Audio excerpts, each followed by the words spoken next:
कई नए सेक्टरों में प्रवेश के द्वार खोले।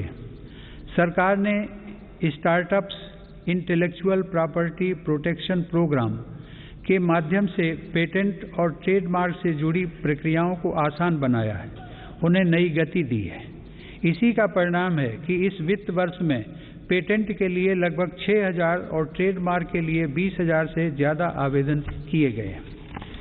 माननीय सदस्यगण, मेरी सरकार के निरंतर प्रयासों से भारत एक बार फिर विश्व की सर्वाधिक तेजी से विकसित हो रही अर्थव्यवस्थाओं में से एक बन गया है।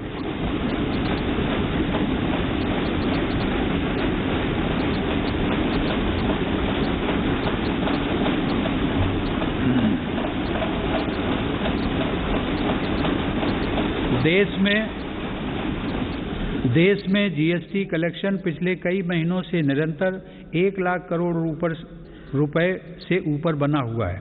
इस वित्त वर्ष के पहले 7 महीनों में $48 बिलियन का विदेशी निवेश आना इस बात का प्रमाण है कि अंतर्राष्ट्रीय निवेशक भारत के विकास को लेकर बहुत आश्वस्त हैं।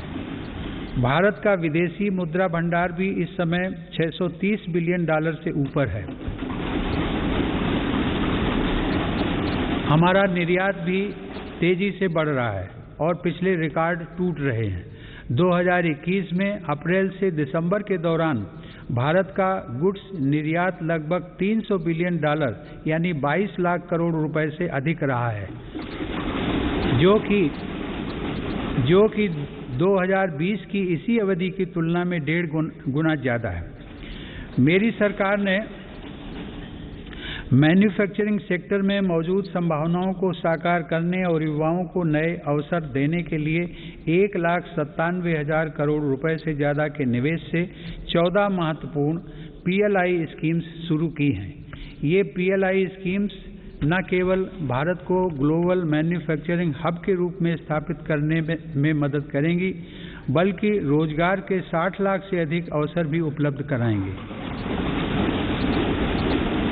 देश में मोबाइल उत्पादन की सफलता मेक इन इंडिया का एक बड़ा उदाहरण है। आज भारत विश्व में दूसरा सबसे बड़ा मोबाइल फोन निर्माता बनकर उभरा है। इससे भारत के लाखों युवाओं को रोजगार भी मिला है।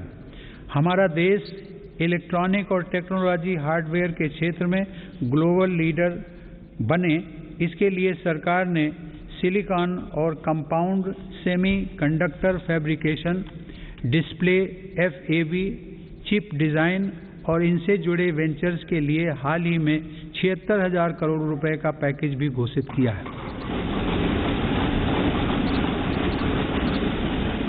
मेरी सरकार नए क्षेत्रों के साथ साथ उन पारंपरिक क्षेत्रों में भी देश की स्थिति को पुनः मजबूत बना रही है जिनमें हमारे पास सैकड़ों वर्षों का अनुभव है।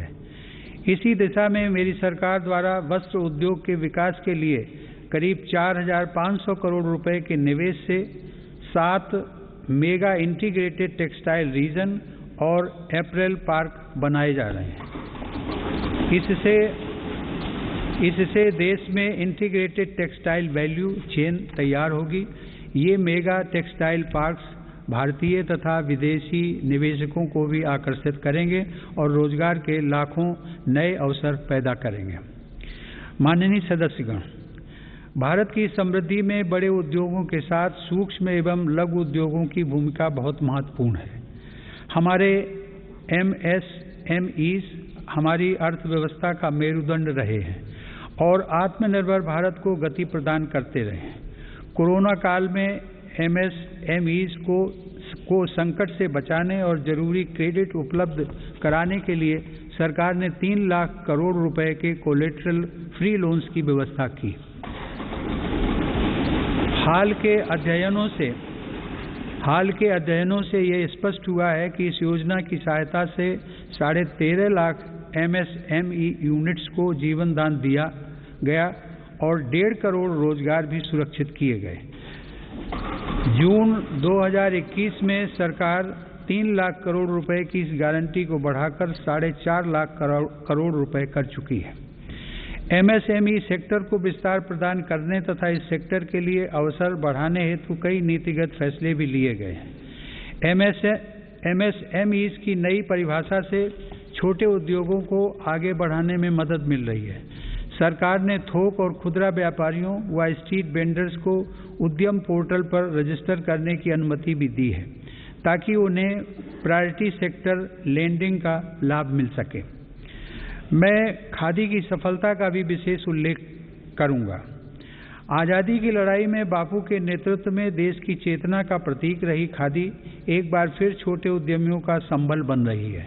सरकार के प्रयासों से 2014 की तुलना में देश में खादी की बिक्री 3 गुना बढ़ी है।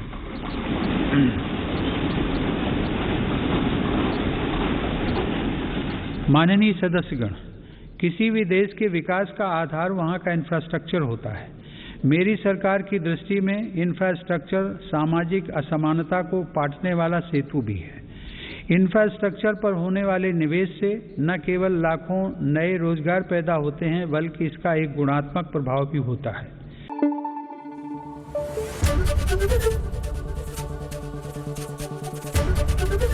ABP न्यूज़ आपको रखे आगे।